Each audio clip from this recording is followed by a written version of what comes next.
الشيطان الرجيم بسم الله الرحمن الرحيم اللہ کے نام سے شروع نہایت مہربان اور رحمت والا ہے. قال أولو جئتكم بأهدى مما وجدتم عليه آباءكم قالوا إنا بما أرسلتم به كافرون. بے شک نبی نے فرمایا اور کیا جب بھی کہ میں تمہارے پاس وہ لاؤں جو سیدھی راہ ہو اس سے جس پر تمہارے باپ دادا تجھے بولے جو کچھ تم لکیر بھیجے گئے ہو ہم اسے نہیں مانتے. یعنی اب میرے نبی صلی اللہ علیہ وسلم فرماتے ہیں نبی نے فرمایا اور کیا جب بھی کہ میں تمہارے پاس وہ لاؤں جو سیدھی راہ ہو تب بھی یہی بات کہو گے اس سے بھی جس میں تمہارے باپ دادا تھے اس سے بھی سیدھی راہ ہو جس پر تمہارے باپ دادا تھے. نبی فرماتے ہیں اور بولے جو کچھ تم لکیر بھیجے گئے ہو ہم اسے نہیں مانتے. یعنی جو کچھ تم لے کر بھیجے گئے ہو ہم اسے نہیں مانتے. وہ کہتے ہیں نبی کریم صلی اللہ علیہ وسلم سے کہ جو کچھ تم لے کر بھیجے گئے ہو ہم اس کو نہیں مانتے. کس کو؟ قرآن مجید پر فرقان حمید کو یا اور فرمان جو تمہارا تعالیٰ کے تھے نبی کریم صلی اللہ علیہ وسلم نے بتائے ان لوگوں کو تو وہ یہی کہتے تھے کہ ہم تمہیں نہیں مانتے. اس بات کو ہم نہیں مانتے ہم وہی کریں گے تو ہمارے باپ دادا کرتے تھے. تو اس میں کیا ہے کہ اگر کوئی غلط کرتا ہے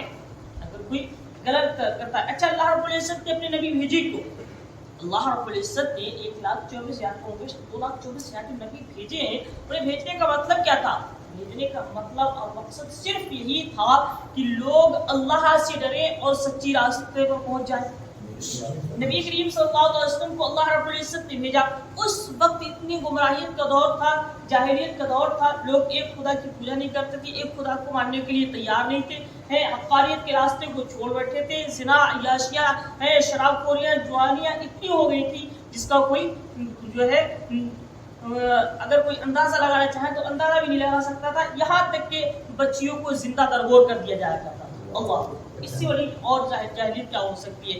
تو ان تمام خرافاتوں کو مٹانے کے لیے اللہ رب العزت نے اپنے محبوب کو پیدا فرما دیا. اور جب میرے نبی صلی اللہ علیہ وسلم دنیا میں تشریف لائے آپ کی قدموں کی برکتیں تھیں. اللہ رب العزت نے جو بیٹیاں زندہ درگور کر دی جایا کرتی تھی آپ کی قدموں کی برکتوں سے اللہ رب العزت نے ان بچیوں کو وقار عطا فرما دیا. آج بہت سے لوگ کہتے ہیں نا کہ عورتوں کو ان کا مقام دیا جائے ان کا مرتبہ دیا جائے یا جو غلط کر رہے ہیں ان کو مٹا دیا جائے.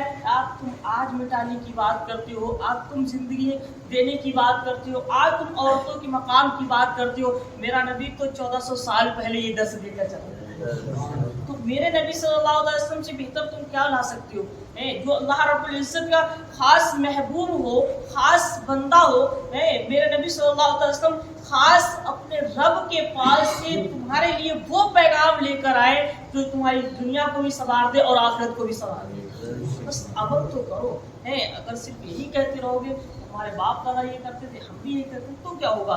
تو کوئی فائدہ نہیں ہوگا. تو اللہ رب العزت نے اپنے نبیوں کو بھیجا صرف اور صرف اس لیے کہ وہ جو ہے لوگوں کی زندگیوں کو سنوار سکے اللہ کا پیغام زمانے کو بتا سکے. تو اللہ تبارک و تعالیٰ نے اپنے نبی کو بھیجا انہوں نے جو ہے سمجھایا اور آج ہمیں اور آپ کو یہ دین تحفے میں ملا. بہت مشقتوں کے بعد یہ دین یہاں تک پہنچا ہے.